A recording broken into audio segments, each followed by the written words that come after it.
Episode 202 of the Downward Facing Spiritual Spiral podcast. Thrilled you're here today.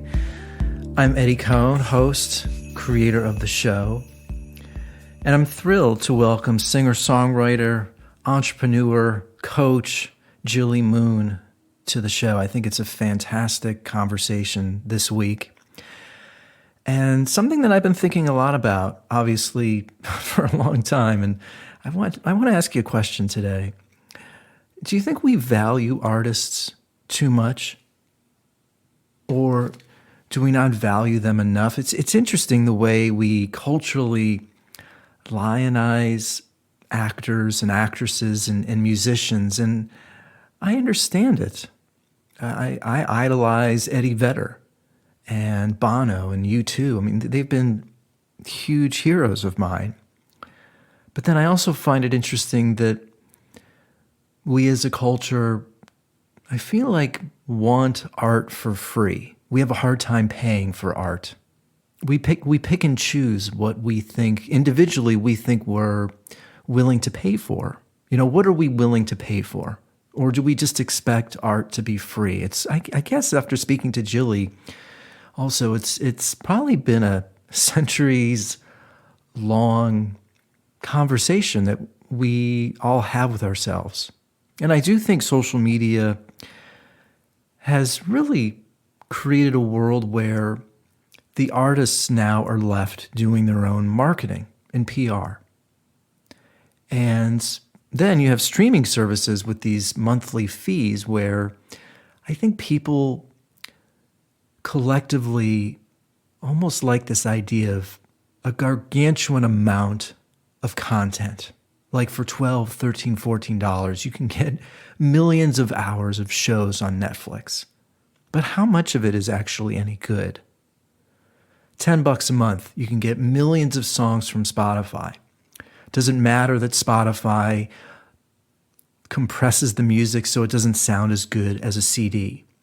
Does it matter to any of you that artists make about 0.002 or 3 of a cent per stream? And is it important to think about that kind of stuff? I personally think it is important to think about it. And I think it's important to live in a world where artists are rewarded financially for their work. But I guess this even goes to, before you listen to the talk, even yoga teachers. I think YouTube, anybody can go onto YouTube and watch a yoga class, take a yoga class. So all of those yoga classes that are free on YouTube, what does that mean, or what is that doing to sort of the in-person studios? Are people willing to go to a yoga class anymore and spend $15 or $20? So it's strange. It's like the internet gives us so much, but then I also think it sort of manipulates our brain to make us feel like, maybe we don't need to pay for that anymore. And I think that's where it sort of creates this fine line of give and take of what we're willing to pay for and what we think should be free. And I feel Gilli's an independent singer-songwriter. I didn't realize this, but she has put out 8 albums. She's published 3 books.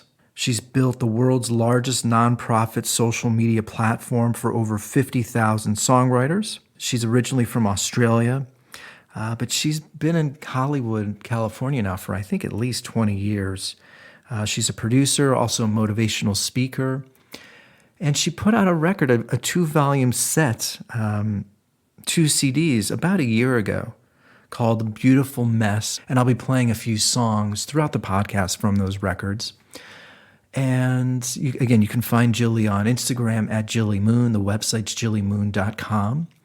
And I felt it was an important time to speak to her about some of these issues and some of these areas that I'm intrigued in and I struggle with. So, I think it's a great talk. So thanks, Gilli, for taking the time to speak to me.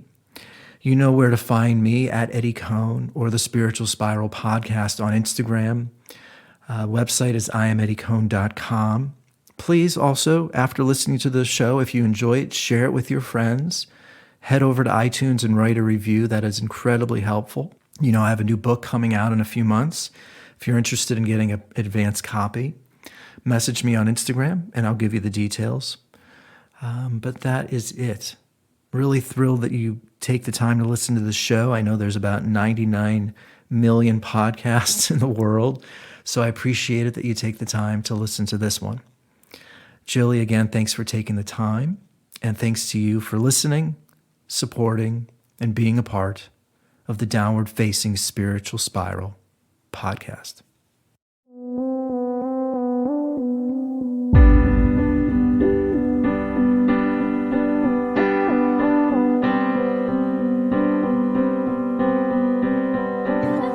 How you doing? Long time no speak. I know, it has been. Maybe like 15, 20 years, maybe. Long time. Oh gosh, could it be that long? Time goes so fast. I don't know. It could be way back then. I mean, it doesn't matter. It feels like, I could have talked to you a couple weeks ago. It's fine. Well, I've been with my husband for like 12 years. Okay. And I was definitely single back then. I've got kids that are 8, so. Wow. Yeah. Where are you? Are you back in LA? Yeah, I live in LA. I've been living in LA the whole time. Well, I think you went away like on a vacation or a vacances or something. Oh, yeah. I just came back from Australia. You're right. Okay. You're right. Yeah. I hadn't been to Australia in 3 years. Yeah. Due to the pandemic. Yeah. I know. Isn't that crazy? So you're back. I am. I'm back and getting back into it. You're in LA too, right? I am. Yeah, I've been here the whole time. Still managing my world out here, and I still really like it out here a lot. I still feel very comfortable here. Mm. Yeah, I mean, I mean that in a good, healthy way. Where are you originally from? From Ohio. Okay. Yeah. Yeah. I mean, I get it. I like it here too, and I bought a house. I'm in Sherman Oaks still, but we have a house and a pool and a lifestyle. The kids, they do sports, and I'm a soccer mom, and yeah. And obviously LA has always been a mecca for creatives, which is totally my soul. And going back home this time around, I really felt like, wow, I do miss home too. I do miss Australia. Like, it's weird. I'm kind of in this like, whoa, I have been here 23 years. Wow. Yeah. Okay. I've been here. Yeah. Little, just like 25, 26 years. So it's about the same. Yeah. It's funny. I'm always struck by the timing of people that I have on my show, because I was just listening to Mark Maron speaking to Peter Dinklage. I think I'm pronouncing his name right, but he's an actor. He was in Game of Thrones. Oh, okay. But they start talking about this equation where, as an artist, as an actor, but this could apply to musicians or anything. It's hard work plus talent equals luck. And I really resonated with that, because I think, and then they also start talking about this word ambition. And it's sort of like, at what point does it switch from, I remember playing the piano when I was 3. But then I think when I heard Kurt Cobain and Nirvana for the first time, then I started thinking about, maybe I'll start writing songs. And then you start writing songs, and then people were saying, oh, Eddie, you have a good voice. And it's weird. It's like, when does it shift from you're just doing it because you love it, but then suddenly other people's sort of perspective on what you're doing then sort of like gets in and could potentially pollute the sort of just sort of purity of the craft. Do you know what I'm saying? Hard work, it's funny because like hard work and the divine and how the process of the business around creativity also, I think, can dilute like that pure creative talent. Like, I don't know, I think to me it's always a combination though. You can't just be talented without everything else to make it a balance, like success story. Yeah, well, when you look back, were you playing at first just because, you love to play? Or did you have this, did you see somebody on television like, that's it, I want to be that? Or, because that's not how it was for me. It sort of very slowly, organically evolved where I just started going further and further down the rabbit hole. And my joy of music always remained. But there is this sort of strange, I don't even know if it's an equation, but I write songs and I just put a record out, but I certainly want people to hear it. So it's strange. I don't know, I'm constantly dealing with that balance of how much do I want to put my work out there, but I'm not doing it just because I'm not only doing it because I just love to create songs. Well, I think that's a really great, I guess that's the point, right? Is we need to ask ourselves, why are we doing it? Yeah.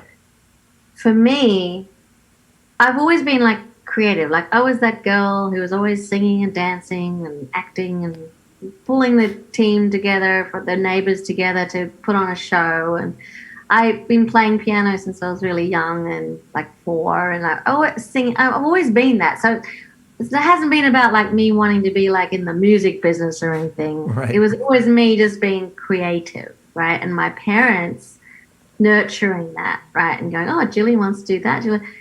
I see it in my own daughter, Natalie. She's 8.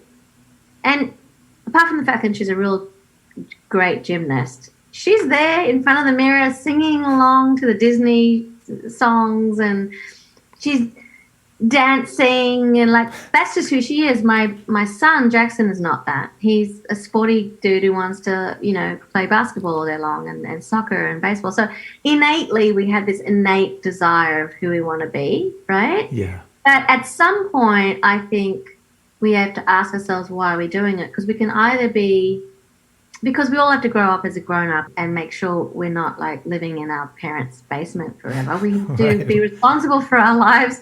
So we can't just play with art all day long. We have to kind of make a decision of how we're going to spend our time to be independent as grown-ups. And so I made a decision to pursue it as a career. Yeah. It could have been a hobby, as it is for many people, right? Yeah. And that's not bad. That's okay. But if you pursue it as a career, which means you want to monetize it, you want to be independent and just only do art and music because that's what you love to do, but also survive. Yeah. You have to be a business person. You have to be prepared to understand what business it is, which it is a business. Yeah. It's not just playing with your guitar. It's a business of music. Well, this is the thing that I, in connection with that, I think it's really hard, I believe, for society to place a monetary value on art. And I don't know if that is something that's always been that way, or now that, for $9.99, you could get millions of songs, and for $12.99, you can get millions of TV shows on Netflix. So, I just finished a book, and I just yeah, and it comes out in a few months. It's my first book, and so I just sent an email out to people asking for, $20 plus, $4 for shipping, which to me is very fair.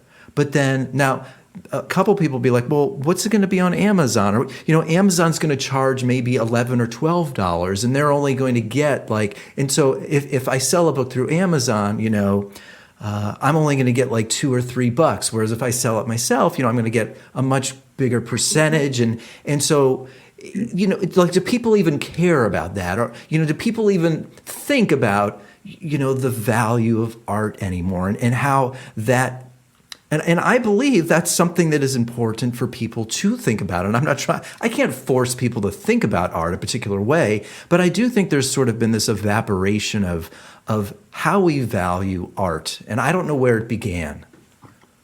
Well, I certainly reflect on that a lot. Yeah. And I would say that it's been, um, I'd say that it's been like that for centuries. Okay. So, you know, if you think about like the Michelangelo era of art in the Renaissance, let's go back even further. Okay. I'll say art for a minute because it's something that's tangible, but even music. So, you know, even back to indigenous original times of humanity, we have created art and music just as part of culture. That's just who we are as human beings. Yeah. Dancing, art, music, it's not necessarily always been a business. It's part of who we are. And we continue to be that way. That's part of who we are as creative beings, creative souls.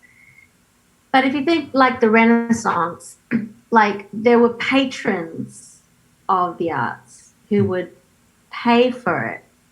So Michelangelo was paid by the Vatican to paint Sistine Chapel. And his patrons were usually very wealthy families or the church, and that's how he survived. Right? He didn't like flock his wares on the internet. Right, There's no right. internet. You needed patrons like that for that. And I'd say that the system of the music business is similar. Record labels have been the patrons of artists. Whether the model is good or not is a whole different ball of wax. But Right. they're the ones that would pay the artists to create the music. So, you know, and there's a model around that. Art galleries are the patrons of artists. Van Gogh, however, died penniless. Like Yeah. the majority of artists in general who've actually been wealthy from their art is slim. I would say it's less than 1%. Yeah, absolutely. It is. It is absolutely less than 1%. When we talk about the value of music, well, customers go along with what's been told to them. Like if you go into a store and you want to buy a bottle of milk, nearly $5 now, right? Yeah, Back yeah. in the day, it was $1, and we just put it down to inflation. Right. The cost of living is different in different countries, and people buy things and they make decisions about their purchasing based on how much they have and how much they need. So then the value of music then comes down to, well, do we really need it, right? Yeah. Now, there are things that have happened recently, I would say in the last 20 years, that have certainly gotten me hot under the collar about the value of music, which makes me question my own purpose as a career artist. As I said, I chose to go into the music business to monetize, for it to be a career, to be a grown up and take care of myself and survive.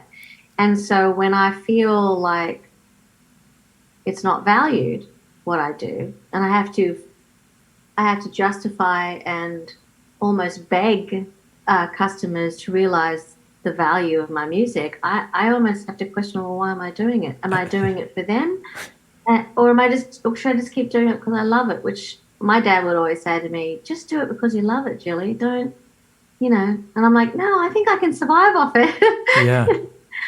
I mean, like what we kind of were chatting about offline, but like the whole point of the value of music, I used to sell my CDs for $30 a piece. $30 a CD. That's Australia, right? Yeah. They were 30 in the store. They were $30. All through Europe, 30,000 lira, 30 euros, whatever. 30 was the number. 20, okay, was America. You could buy a CD for $20, right? And then it went down to $10. Remember that? Mm-hmm. And then with the internet, really with music going online, you had this thing with Napster, and they started stealing music and giving it away as a peer-to-peer sharing model, which completely disrupted the value of music. People started to think that music was free. Oh, I can just get it on Napster. Yeah. And so all of a sudden, that to me triggered the demise of the CD. And then iTunes came about to monetize digital music, Right. which became an MP3 download, which then was $1 an MP3 download. And to your point, Eddie, as artists, we could still sell them ourselves. As much as CDs were much easier and albums before that to sell, like I would sell my CDs at all my gigs across my tours, like out of the back of a truck. Like anytime someone saw me perform, they would buy a bunch of CDs. I was living off my CD sales. Right. Right? And then now I'm going, well, how am I going to sell online if no one's really going to buy the CD? And for a little while, like this Bandcamp and other sites like that, I was able to do so. Downloading music was at least something. I was going through a digital distributor. I was still getting a percentage of royalties, right? And then the Spotify came along and changed the model again. They followed the Napster model and said, we're going to do streaming. And so every play, like a radio play, every time you play, you get, we'll pay a certain amount. And so now I go from $30 to 0.008 cents a stream, not even. Yeah. And I'm looking at myself going, where is the value of music?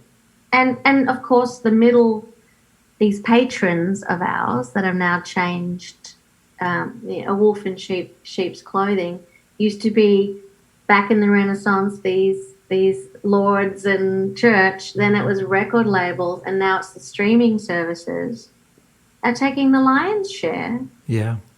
And the artist at the end of the day is not making the money they want. Now, there are that less than 1% are, and they're making a lot of money. There is plenty of money in the music business. But the artists, from a democratic point of view, not all of them are getting the money. Do you ever feel emotional?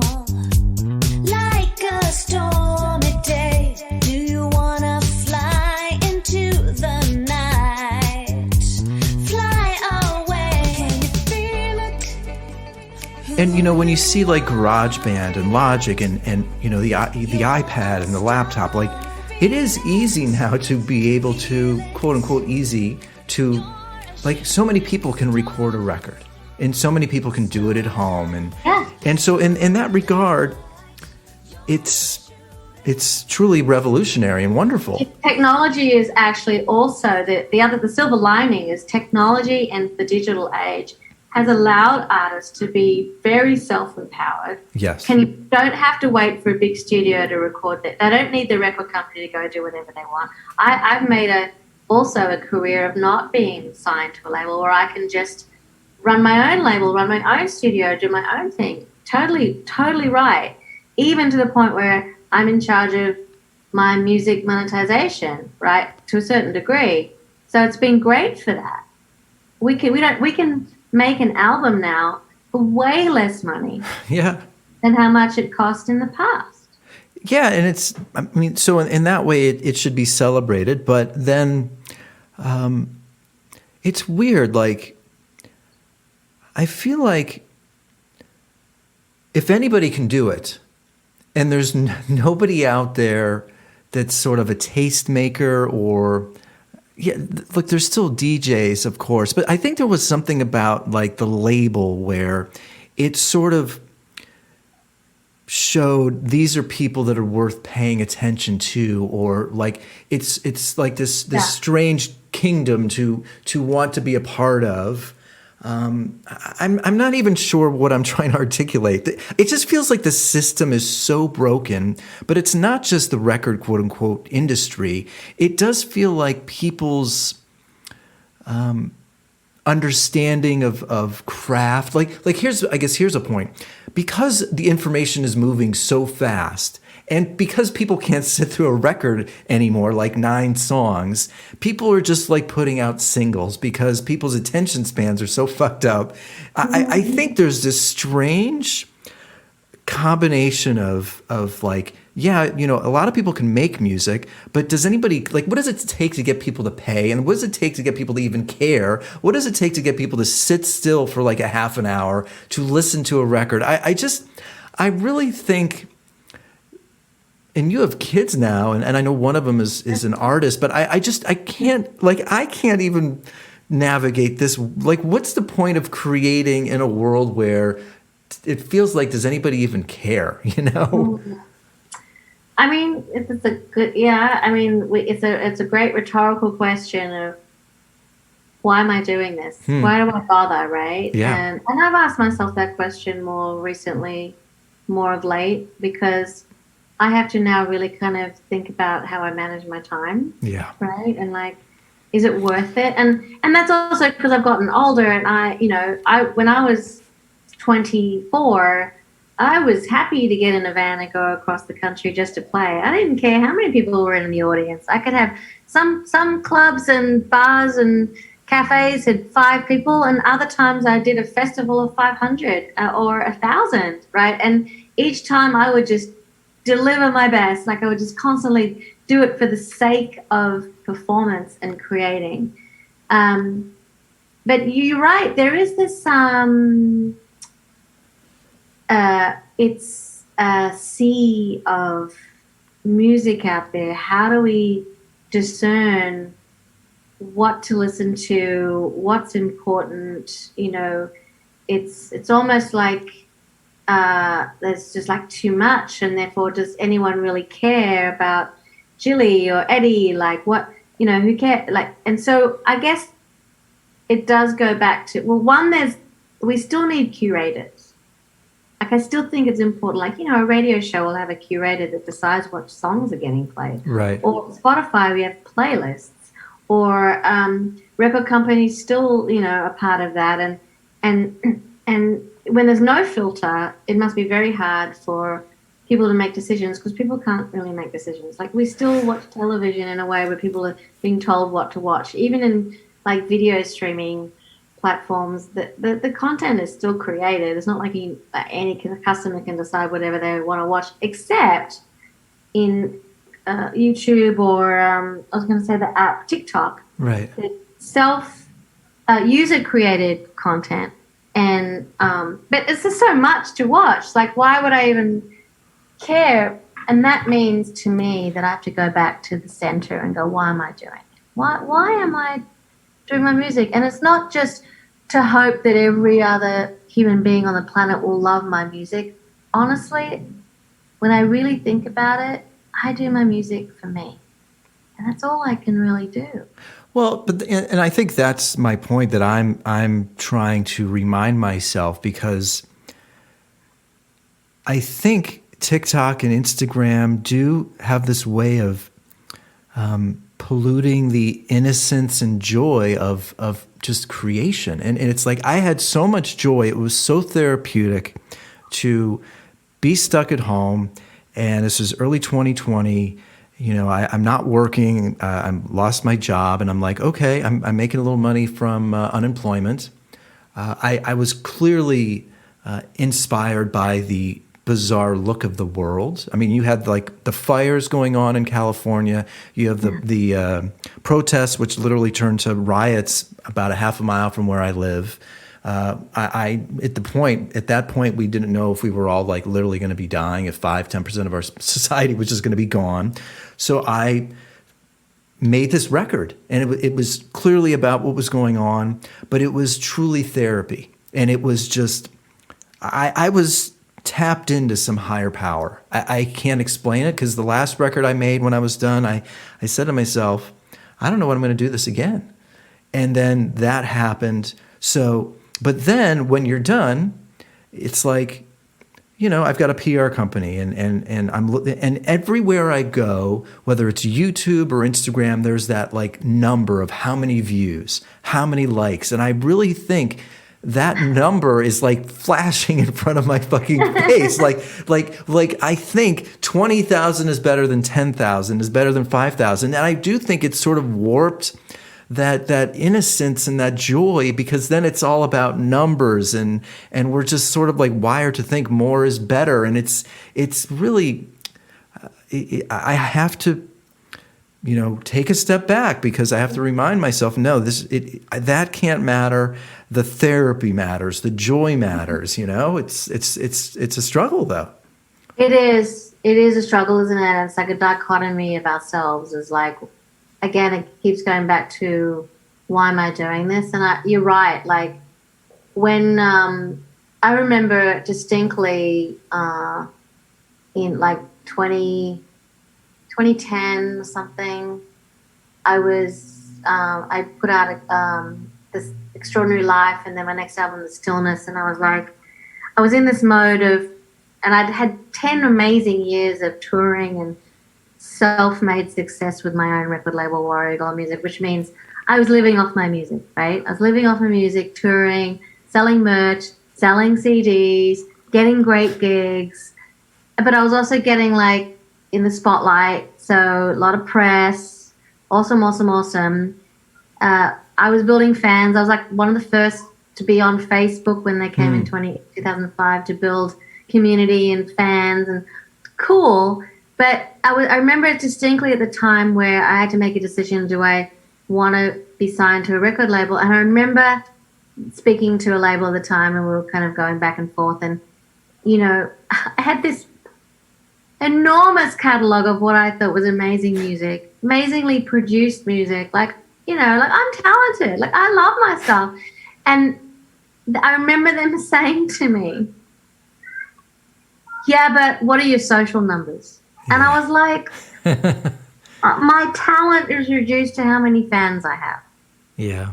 Whether they decide, because and then I realized it was the business of them was that they just want to know that if they bring on an artist, that they were a slam dunk to sell to as many people as possible so they could make money, right? And so basically I had to deliver on a silver platter success for them to sign me. And I was like, this is too hard. I don't, to your first point, like I don't have time to be a consummate artist as well as a consummate business person. Like that's why I came to you guys, you know, like, and yet, you know, and so I came to a realization that maybe I'm not going to be famous like Mariah Carey signed to a label, but I am famous in my own living room. And I'm okay. So I had to set the barometers of success for myself. What do I believe is success? Is it that I have 50,000 fans on the blah, blah, blah? Is it that I'm making $1 million? Is it that I have got a Grammy because that's part of that music business system? Is that what makes me define success? Or is it something else? Is it me pursuing excellence as an artist? That to me is and what kind of excellence is that as a barometer of success? Is it me being able to just pay my rent and be okay? You know, these are the things that I had to ask myself. And like you, back then I wrote a book called Just Get Out There, which is still on Amazon and I keep updating it, which was my book about being an artist entrepreneur yourself and defining success on your own terms and creating a business the way as you as an artist wants to create it, not by what some they, them, other say you should do. And I've lived that model ever since, and I'm very proud of that. I'm not here to do it because in a way that someone else wants me to do it. I can only do it to satisfy myself. And I hope that people love what I do. And if they don't, well, then I'm sorry. You can go listen to someone else. I can't help you. Yeah. Well, you bring up a really good point. And I think about that word, and I talk about it on my show, success. And I think it's really... it's a personal relationship.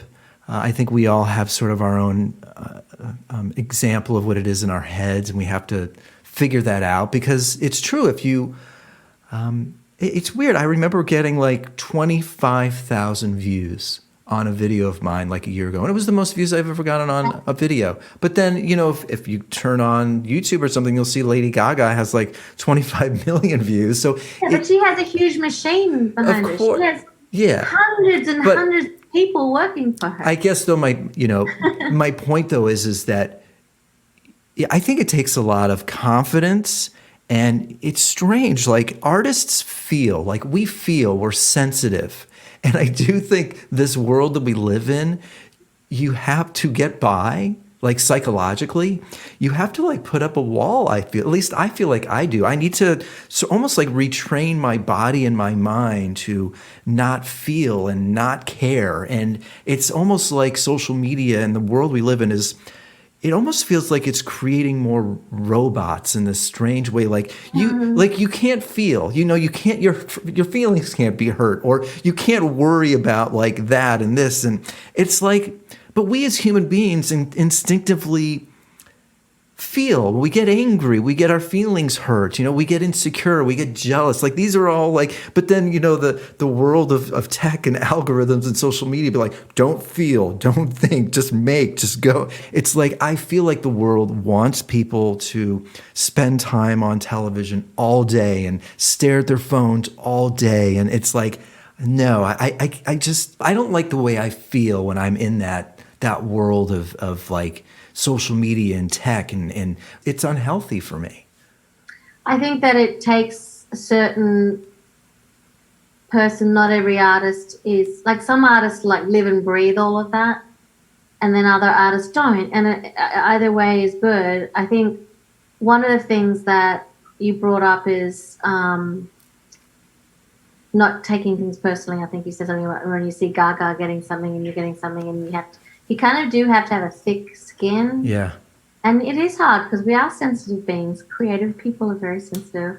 But in a way, if we put ourselves out there, like if you don't put yourself out there, it's a whole different ball of wax. If you're just in your living room playing music, stay in your living room playing music. Right. But if you decide to step outside of your living room into the big wide world and you want to put yourself out there, I mean, as human beings, we all have to be prepared for feedback, right? Whatever we do, whether we're working for a job or whatever, whether kids go to school, they're always getting feedback, whether they get their grades good or not, whatever they. So, trying not to take it personally is hard. I mean, that's why I kind of called my company Warrior Girl Music, because in a way you have to be a warrior in this. Like, it's not, you're in the trenches, like out there, standing up for yourself.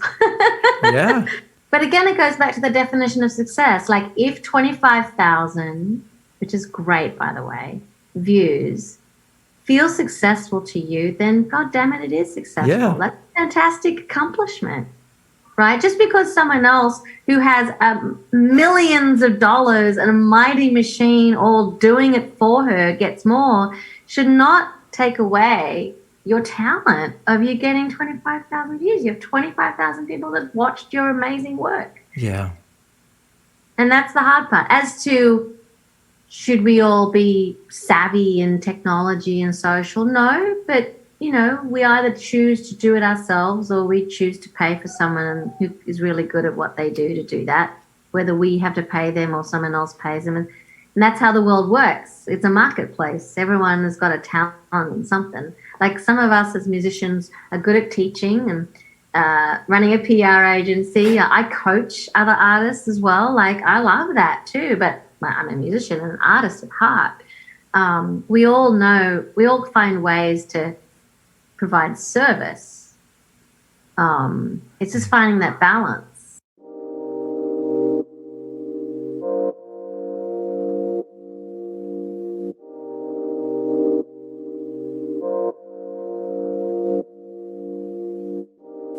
As a coach, because I've read that about you and I remember that about you, is there a piece of advice or suggestion, or are you asking each artist or person that you work with, what are your goals? Or, I mean, what advice do you give? Or does it shift from person to person? Do you ask them first off, what do they want? Yeah, it's a great question. So I have a certain blueprint of how I work with artists. And while every artist is unique and different, and I mostly work with musicians, but I also work with actors. And I've worked with some dancers, but songwriters, a lot of songwriters. As you know, I run Songs Alive, which is this nonprofit songwriters organization. Bunch of songwriters in my life. The common thread I will say is there's two things. One is the common thread is how do I do it all? Just to the topics we were just talking about. I'm an artist, but I also need to get my music out there or my art out there. And how do I do that? And how do I find the time to do that? And how do I manage that? And then another part of it is goal setting and keeping accountable of that. Because when we are having to be self-led, like we're not working for someone, we're working for ourselves, how do we keep on track on the right things, on direction, and keep accountable to that? So I set goals with all of my clients, my artist clients, when I first work with them. What would you like to achieve? We get really clear with what you want, a dream. And I love artists to dream big. Like if you want that Grammy, or if you want to tour the world, or if you want to make that money or whatever, put it down on paper, write it down. We work on a clear path. Some of them need help on how to do it. So of course, having done this a lot for myself and for others, I have a lot of resources. I've written books about it. And then they love to keep accountable of that. So every month I meet with them and they go, well, I've achieved this and I've achieved this and I've achieved this. And everything they've achieved is a win. It's success. So you see your success every time. You see it along the way. It's not like when you get that final big thing. It's incremental achievement. And that also innately gives them a sense of purpose. Okay, and they don't feel alone, right? And so, and whether you work with someone like me as a coach or you're doing it yourself, I think that's really important that we have a clear vision of what we're wanting to accomplish and have goals, and that we set them off, rockets of desire, and we write affirmations, and we make sure we have a plan. And while that seems to be like counterintuitive to the divine inspiration of being creative, what it's saying is putting it in practice. It's saying all your divine talent, we're now putting it into a plan that you're going to achieve, and you're going to achieve it. And I can tell you, every single artist that I've coached has achieved great things, and they did it. I'm just there as their coach. They did it. And I'm so proud of them. I'm thinking about something I think is really important for me to say. I'm just really resonating with everything you're saying. But I think looking back on the last couple of years when I wrote a book and made the record, that it is this balance of there is a divine being now. I'm aware of that now. I fully lived it when I wrote the book and made the album. But I think the discipline, I'm very disciplined. And, I try to write every day or like watch a master class. I'm always like an hour, like trying to feed my brain with something that could potentially inspire me or actually just be involved in the act of creation. But I think like the discipline helps, because then when you do feel the spiritual energy, it's like you know what to do then. Because those moments when I can tell when I'm writing something down and I'm just sort of going through the motions, but then I'm also writing something down or singing something because I'm really feeling it. And there's just this instinct, this intrinsic feeling that I can't even explain. But I do think those habits of being disciplined and writing down goals sort of is important, because then when those amazing, rare spiritual moments happen where the divine spirit is channeling some energy through you, you know what to do. Well, that's right. I mean, gosh, that's so spot on. I mean, you have to channel your divine talent and energy. And to me, and everyone's different, right? But for me, I need a task list. Yeah. It could be as arbitrary as this Saturday is my song making day, right? So maybe I prioritize that. I have to, with the many ventures that I have, being a mother as well, running my business and being an artist, I have to prioritize my artistry, my creative time.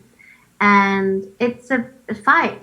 Yeah, definitely. With my schedule, right? So there's that. But also, if I have so many ideas, that's why I call myself an artist entrepreneur, because I have ideas coming out of the wazoo. Like I could There's so many things I want to do, and I have to. The tap is turned on, so I have to prioritize them. I have to put them in a way that I can organize them because I want to do them all. Well, maybe I can't do them all. Well, I believe you can do everything, but not at the same time. Yeah. So it is a bit about like, well, what's most important? And then what's most important to move the needle? Like, if I am making a living out of my creativity, and I'm saying I meaning any one of us, then you kind of do have to prioritize and have goals around how you're going to monetize your art if that's what you want. If you're not a hobbyist, as a way, insofar as to say that. Yeah. Yeah. So maybe your album, like putting your film on YouTube or putting your book on a place where people can buy it, is just as important in a way as actually you writing it. Because if you write it and nobody knows about it, then then you have to ask yourself, well, why did I write it? Yeah. And it's a couple other things I'm thinking about just as you're speaking. I think also the world we live in and the collapse of many industries is forcing artists to tap into a part of their brain, like the marketing side or the PR side, that I think is not a natural place to be. Yeah. And here's the thing I also think about, this, I know this could sound judgmental. I don't think music is maybe I'll just say it's different now, but it just feels like those moments when I listen to a record from song 1 to song 10. I had a lot of those moments 10, 15, 20 years ago. I feel like I don't have those moments much anymore. It's really hard for me to find a collection of 10 songs on a record that sustain and last, like OK Computer, Parachutes, Sea Change, Joshua Tree. I just, those days seem to be happening less and less. And I miss Radiohead's albums as well. Yeah, and I don't like their recent albums nearly as much. But I guess my point is that the world is asking creators to do other tasks besides create. And I think that is a major reason why quality can't sustain, because there's this strange impression in the world where it feels like it's easy to make a song. It's easy to make an OK Computer. And again, I think we are sort of polluted by, I can make it on GarageBand. I can make it on Logic. So it seems easy, but no, it's not. If you're looking at TikTok, 5 hours a day, if the world wants you to post on Instagram because you just finished a song, there's only so much time in a day. To your point, when you were telling your story, I really believe, if I have any advice to give, is that you have to be so disciplined. And what's so toxic about social media is that I think it does take your focus away from, the craft and getting better and I think that, there is a dilution of focus for sure. And I think that's the nature of the modern world too. I mean, look at us, look at our kids growing up. They're all living on their phones, and technology is like they're living in technology, whereas things are faster and we get distracted and we're doing multiple things at once. And I think that is the nature of this new generation and our modern world. Yeah. And would I like to submerge, in a perfect world, would I like to submerge into the studio for months at a time and just record music and then hop on a stage and just perform and not have to worry about the business side of things? I'd say yes. I'd say if I could just be that kid in mud and just like enjoy that, I would. But the reality is we're not we have to think about our responsibilities as a grown-up too. I know it sounds crazy, but it's like we also have to pay the bills. Yeah. We have to feed our children. We have, and some of us like a little luxury. We might want to go on a trip now and then. Sure. And so I guess, do we prefer the model of the record company being the patron and taking care of the artist? Perhaps. I think that the model of that was and is unfair in a way that who's really making the money? Like the artists that have signed these big record company deals sometimes sign their entire catalog away that they'll never own it again. Like, do we want that? Or do we want more an artist-led business? I'm not here to say or claim that it's bad to have a record deal with a major label. Believe me, if a major label's listening, I understand the model. I understand the business, and people have to make money, and there's money to be made because consumers need to purchase music, and there's a business there. But would I like to think that it should be fairer for artists? Absolutely. And songwriters. And so if we say, record company, I want you to do everything for me and I can just go and play music, great, but don't rip me off. Like, let's be fair. And I think that's where we need to find the balance. And so therefore artists shouldn't be naive. Right? It is business. I don't care, I don't care, I don't care. You're never there, but I'm wanting your touch. I'm feeling your fire. I'm hostage to memories. I'm nothing to you. So release me. I think you and I have some similarities also. And let me tell a quick story. I was pretty depressed after my last record 6-7 years ago because I did feel the shift in attention spans. And I did feel like that's when sort of Instagram and social media really started to explode. And I worked with this great producer and I put out a record that I was really proud of. And I was doing more in the studio, and I was really feeling good about what we made. And it pretty much, the reaction was a lot of crickets. I mean, it was a pretty quiet response.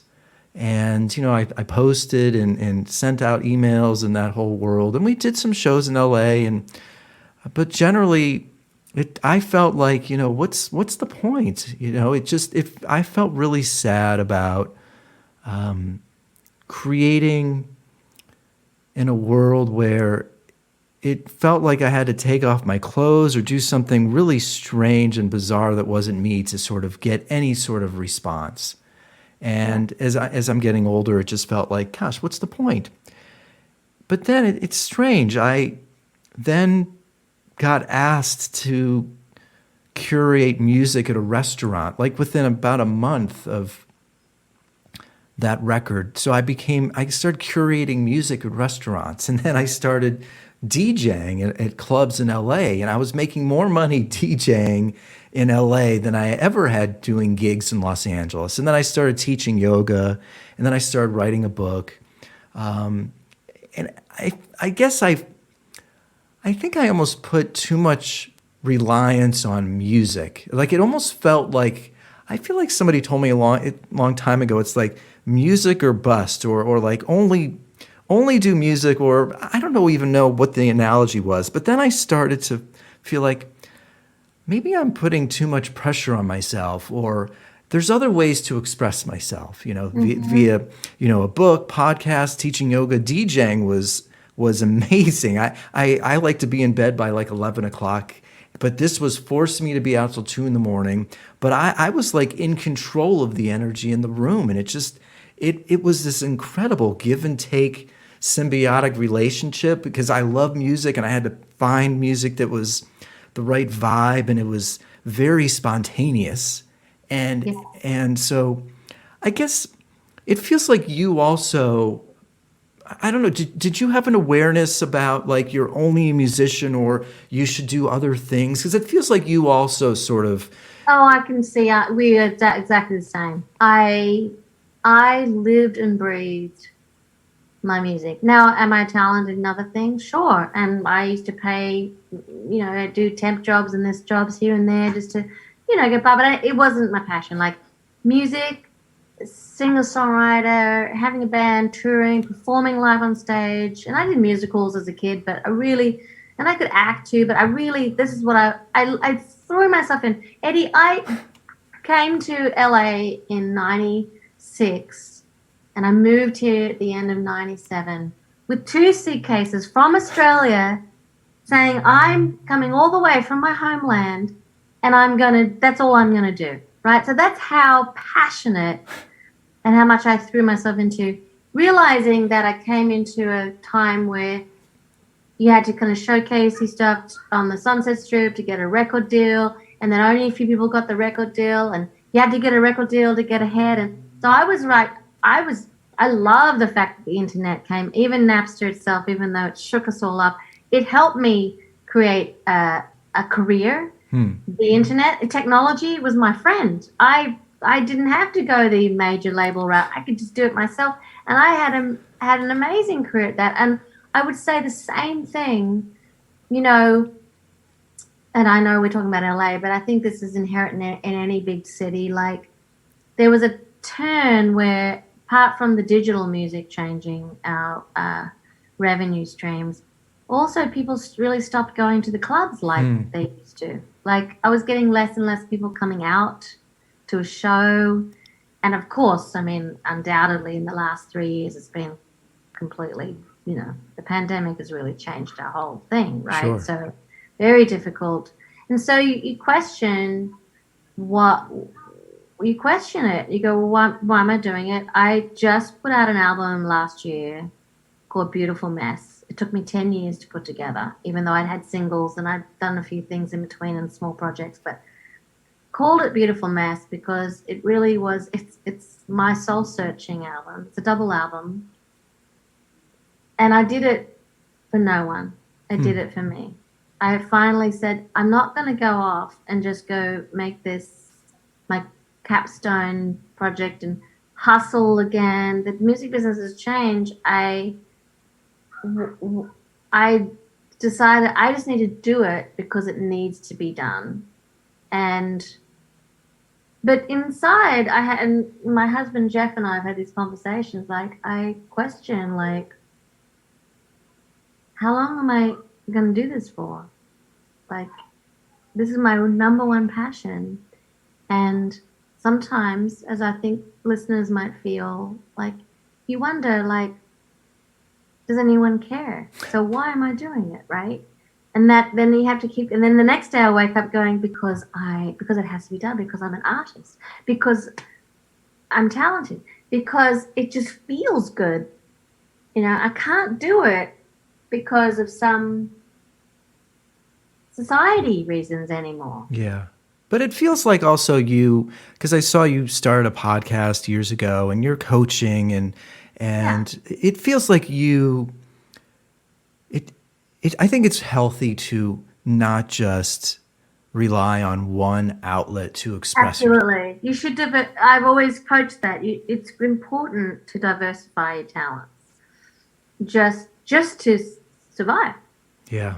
Right? It's important. And also because, that old saying, don't put all your eggs in one basket. Right? Sure. What if the basket's not there anymore? Like, it makes sense, right? So, and I think, like you start to see, well, I am creative in other ways. Like, in fact, just talking to you now, I remember when I first came to America, to New York, I wanted to be on Broadway. So I obviously made a decision along the way that the music business was the place. It doesn't mean that I have to be a martyr, right? Yeah.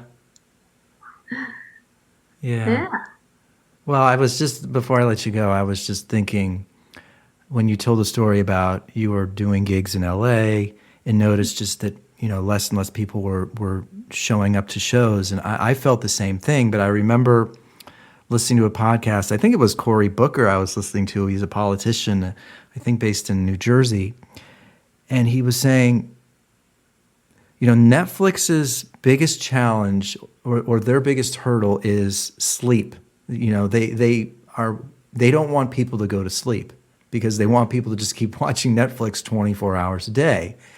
And, the biggest competitor now to, entertainment venues and concerts is just getting people out of the house and getting people, unglued from their phone because they are just literally transfixed by what's going on that freaking thing. So it's easy to take it personally, but I do believe everybody is thinking about, when I say everybody, Netflix and the Los Angeles Rams and the Lakers. I mean, I think they're all thinking about, like, what does it take to get people to care and come out to a show? I think it's a strange challenge that a lot of people are facing. Very much so, and more so, of course, now with the pandemic I think people will be hungry for community again. Yeah. And people are trying to find community in different ways. And I did want to just also end on a positive. So, this virtual world we've been living in a pandemic has also brought some amazing technology transformations for artists. Again, like virtual streaming concerts. People have been able to do that from home. And let me just say that one of my friends, he's a producer and musician, Matt Thorne, he just put out a original animated NFT movie with custom music that he created that's on sale on Rarible with Ethereum. And it's not quite crypto, it's Ether, this new currency and place. Like, there is this whole NFT area where you can sell art, music, films, books, and make them rareable, and they're getting hundreds of dollars, thousands of dollars, and sometimes hundreds and thousands of dollars. So it's just a new form of transacting creative things and anything. But, that's where I think we need to be innovative and be ready as a creative being for the next way of delivering our art, because there is a way to be successful and monetize your art, but we just have to be very creative and think outside the box. Yeah. Gilli, this was great. I really appreciate you chatting and taking the time. I had a sense that I would resonate and connect with what you talk about, and this will go live in probably like a week or two, but I'll let you know. But this is great. It was great to reconnect and see you. I was reminded of how much I enjoyed your company and talking. Likewise, it's been so long, and let's stay closer. Let's stay in touch. Yeah, you don't live very far, so I'm in like Miracle Mile area. So cool. Yeah, I really appreciate this. Yeah, me too. It was fun. Yeah. I love talking about this. Thanks a lot for having me. Of course. Have a great rest of your day. Take care. All right, bye. Thanks so much, Gilli, for taking the time to talk to me. I really think these are important conversations to have right now. It's just our relationship to art and how we value art and artistry, and do we take it all for granted? Or then again, as I'm watching the Super Bowl yesterday, I mean, do we lionize artists? Are they worthy of the attention that we give them? It's really an interesting phenomenon, just the value that music and art brings to our life and the way that we look up to artists. It's obviously very complicated and nuanced and personal, but I think it's an important conversation to have, especially as we often don't even think about the amount of art that we consume and how we place a value on it. How do you value art? What is art's worth in your life? Something to think about. So Gilli, again, thanks so much for taking the time. You can find her on Instagram at Gilli Moon. Website's gillimoon.com. And I'm going to end today's show with the song from her latest record that came out about a year ago, Beautiful Mess. This one is called Falling. It's off of Beautiful Mess, Volume 1. You know where to find me. Instagram at Eddie Cohn or Twitter Eddie Cohn. IamEddieCohn.com is the website. Message me if you want information on my new book, if you want to pre-order it now. And that is it. As always, thank you so much for listening, supporting, subscribing. Oh yeah, please share the show with your friends. Maybe write a review on iTunes. That is incredibly helpful. Appreciate your support, everybody. I'll see you very soon. Again, thanks for listening, supporting, subscribing, being a part of the Downward Facing Spiritual Spiral podcast. I thought I was over the idea of lover. I kinda discovered I like my own company. Yeah. But then you came by me and I kinda like it. I kinda discovered I like you beside me. Oh, yeah. Gonna let you push my heart around, but my wall is slowly falling down. Falling, falling, falling, falling, falling, falling, falling, falling for you. I'm falling, falling, falling, falling for you. I'm falling, falling, falling, falling for you.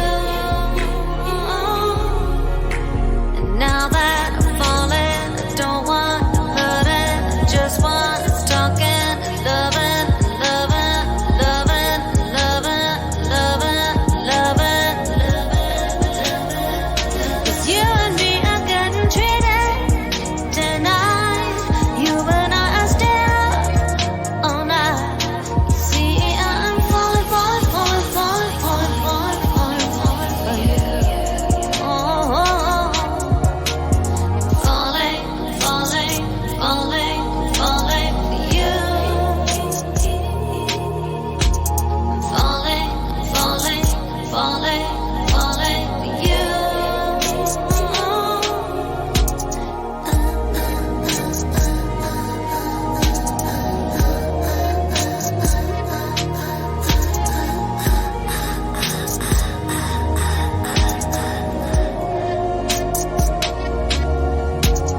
Falling, falling, falling, falling for you.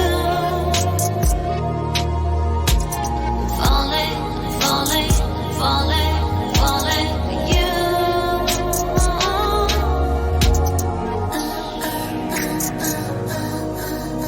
Yeah.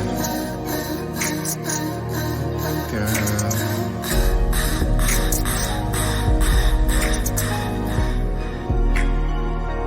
Yeah. Girl, you got me falling. I'm thinking you and me should go all in. Shopping spree, stop by the mall in. Girl, you got them dribbling the way that you ballin'. Throw it down between the legs. Shorty down for the assist. Stick with me and you will see the way. Path is lit, candles in the bedroom, making all the sound there is. Yet with all the passion, the silence is just deafening. Someone make time stop, don't want it to ever end. Going hard because we're veterans. If you falling for me, there's no reason to pretend better than the other men. You were diamond in the rough, you the rarest of the gems. You the hidden meaning, more than I can comprehend. You're the end of the prayer, I'ma call you amen. Falling, falling, falling, falling.